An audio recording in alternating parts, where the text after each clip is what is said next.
Hello, it's Ryan from 2minutetennis.net, and in this video, I'm going to give you 3 single strategies that work. First, return serve back down the middle. Don't feel like you got to hit a winner or you got to keep the ball away from your opponent. So your opponent's serving, you're returning serve, the ball comes to you, return it back down the middle. This is something that even myself, I have to train myself and discipline myself when I'm returning serve to actively think, return back down the middle. Now, why do you want to do this? It's about getting the first ball you hit back into play. When you're not aiming your return of serve, and when the ball is coming in, you're waiting till the last second to think about where you want it to go. Oftentimes, you'll rush yourself into making a bad decision. Watch the pros. They aren't hitting winners on the return like maybe we think. Go out and watch a match. Watch how often Roger Federer and Serena Williams and Novak Djokovic return the ball and center it right back to the server. And if you can get it super deep, which is obviously what you're trying to do. I'm not saying hit a weak ball that lands right there and the opponent comes in and blasts it away. Of course, that's not what I'm saying. What I'm saying is you're going to try to hit a deep return no matter where you're trying to hit it.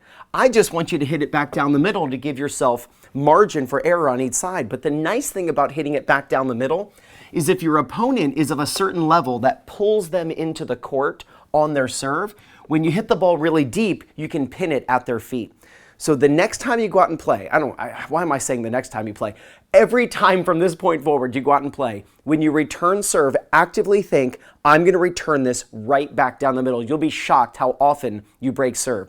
Now, the one caveat to this would be if it's a really weak serve, right? So if they hit a really weak second serve to you and you step inside the court, well, sure, you want to hit down the line, you want to hit cross court, keep it away from them, and then attack the net following it up. Absolutely. But I'm talking about the basic good serve, first serve, or even a second serve. Maybe they've got a kick serve that pushes you back and you're wanting to stand. Look at Dominic Thiem and Rafael Nadal, how often they do that on clay. They'll stand really far back to return serve on the second kick serve and then return back down the middle. You then center yourself quickly, and now you've basically done your job starting the point as the returner.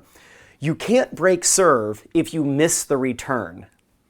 I just made that up right now. You can't break serve if you miss the return. So get the return, back up the middle, center it, and then neutralize the situation. And then from there, you can have a good chance of breaking serve. All right, when it comes to the rally, so after you return back down the middle, cross court is your friend when you're behind the baseline.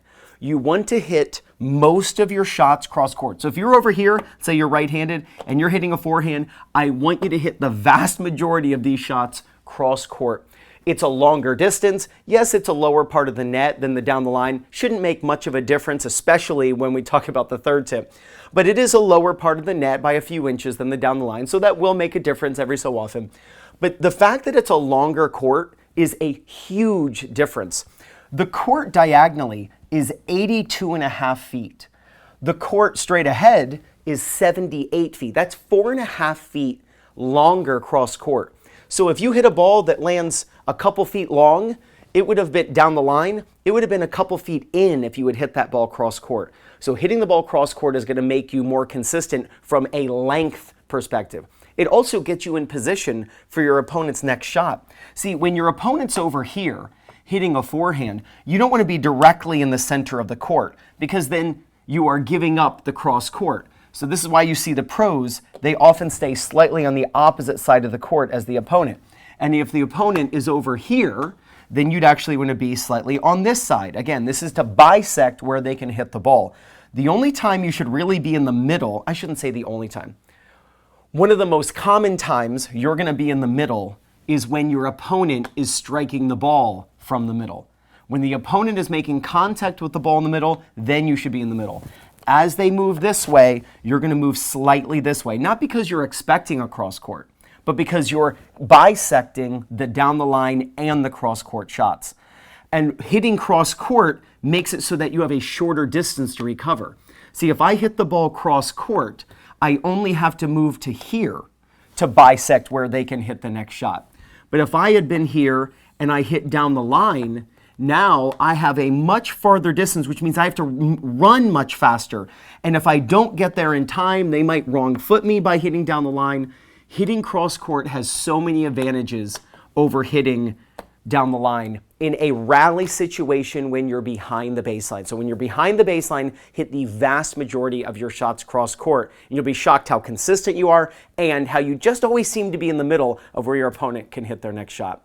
And the last one has to do with the height over the net. Let me ask you really simply, do you vary the height you aim over the net during a rally? And the answer has to be yes. Now, that doesn't mean that you always hit your target. You know, I could ask LeBron James, when you shoot a basketball, are you trying to get it in the hoop? And he's going to be like, what kind of question is that? Of course.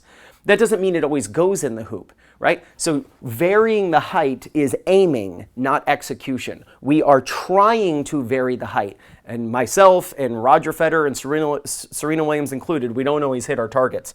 So here's the idea. As you move back, you need to aim higher over the net.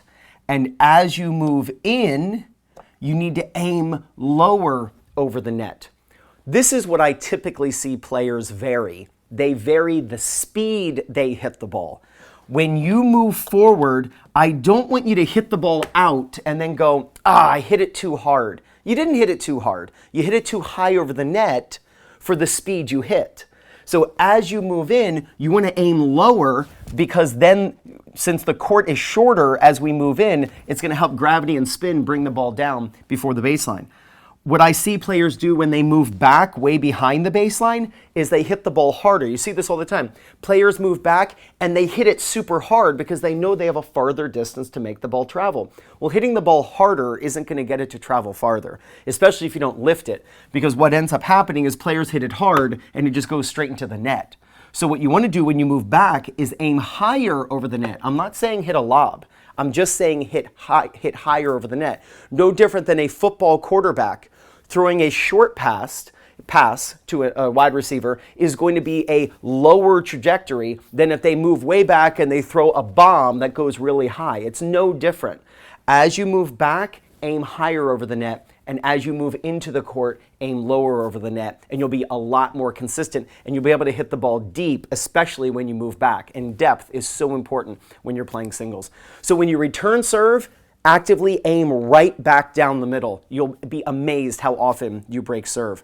When you're rallying from behind the baseline, hit cross court. Of course there are exceptions, but you got to learn the rule before you can ever start applying an exception.